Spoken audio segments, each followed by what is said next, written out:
Hello, and welcome back to Practically Political. I'm Dave Spencer. It's great to have you with us. I'm joined by my two partners in crime, Ashley Davis and Kurt Bardella. It is Thursday, July 24th. And God, that's one thing I hate about Trump. There's just nothing in the news these days. Oh, well, maybe we might have to give at least a perfunctory nod to what do we call it, Epstein Gate, or God knows who knows what all the names are. But I have to say that I've been chortling a little bit to see the president flail, but he's really a victim of his own success, as I see it. That no one's been more successful at pushing all these conspiracy theories, mostly about the election of 2020, but also about January 6th and God knows how many other things. And so obviously the president can never say, imagine if he said, oh, I take it back, the 2020 election was fair, or January 6th really was unpatriotic. Half his base would revolt, but that's essentially what he's doing here. And I think on top of it, it's exacerbated by, I don't think those of us who aren't involved with QAnon and all this wacky stuff, I don't think we can appreciate how much this whole pedophilia thing was a central issue. We remember Hillary with Pizzagate in DC, and I think somebody went in there and actually shot up some pizza parlor. So this really hits home. And I don't see any sign of it dying down. And I've never seen the president so desperate. I think that this is the first time he's been in this situation. And he hit, one thing with Donald Trump, as we've known, there's no such thing as rock bottom. And he showed it again by bringing up Obama, even though Obama had said in December of 2016 that there's no proof that Russia's attempted meddling actually changed the outcome of the election, but that doesn't matter. He's treasonous. Let's arrest him. Of course, I wish they would try to arrest him. I think that would be great theater. But anyway, so I will turn it over to my two comrades because I know you folks have a lot of thoughts here. But this is really something. Is it going away? How serious is this? And also, what would you do if you were in Trump's shoes? How do you make this go away? Why don't we start with you, Kurt? Well, it's interesting because there's so many layers to this, right? There's once you traffic in conspiracy theory, which Donald Trump's been doing ever since he came on the political scene with the original Birthergate conspiracy, Of course.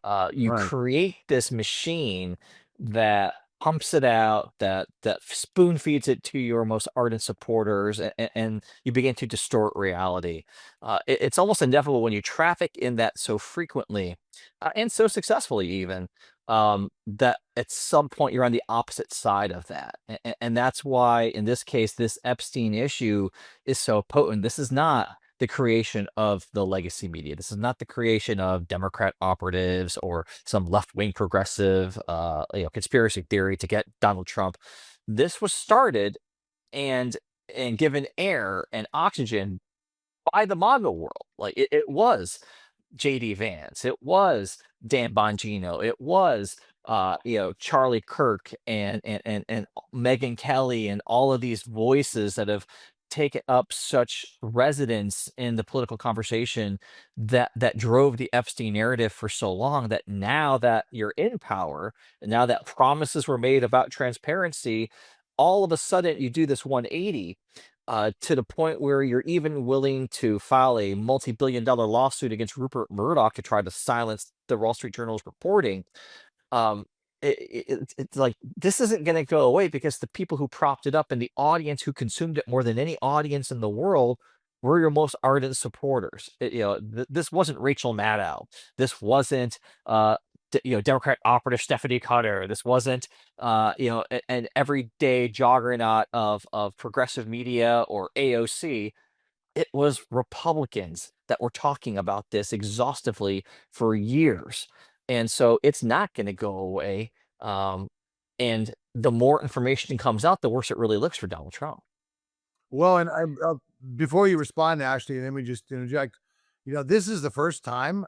I would love to know the last time. It's been years since a successful discharge petition was Petition. put forward. In other words, where they can get the votes to override the speaker's lack of desire to bring a bill to the floor, and I think they've got the votes this time. And to me, let's hide, let's send home Congress early.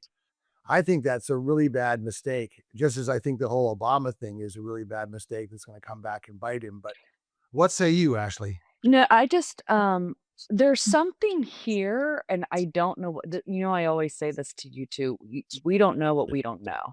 Right. But there's something here we don't know, because there's absolutely no reason that he's not putting these documents out unless, and I don't even think it's about him, to be honest with you, Or because, I mean, he's been convicted. I mean, like, what else can he have against him, even if it's women or anything else? Well, hasn't been pedophilia yet. That's one of the few True, but I mean, there's so much things. that's been leaked about he and Epstein being friends already. I don't know. There's nothing there about Mhm. that. If there is something with a child, which by the way, I do always want to say when I talk about this, we have to remember the victims here. I mean, this is obviously political theater, but that's the most important part.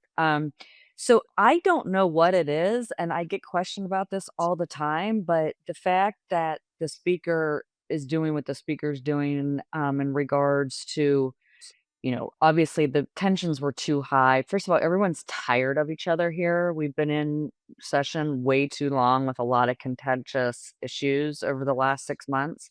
So it's time for everyone to go home. But you even saw the